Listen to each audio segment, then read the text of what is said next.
මිනිස්සුන්ට පුළුවන් උදේ පාන්දර නැගිටපු ගමන් ගෙදර බොහොම අඩුයි. නැගිටපු ගමන් පුළුවන් තථාගතයන් වහන්සේට බොහොම පුංචි වීදුරුවක් අරගෙන වහන්සේට ඇල් වතුර ටිකක් පූජා කරමු. පින් සිද්ධ වෙනවනේ පින්නතුනි. පින් සිද්ධ වෙන්නේ නැත්නම් පින් සිද්ධ වෙනවා.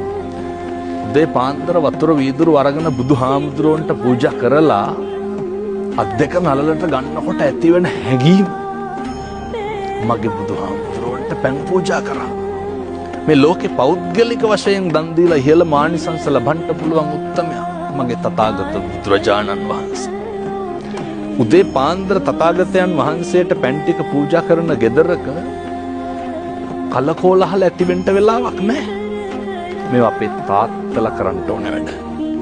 එතකොට තමයි දරුවෝ ඒවා බලන්නේ. එතකොට තමයි මේ ගෙදර පවුලේ තෘප්තිය රඳා පවතින්නේ.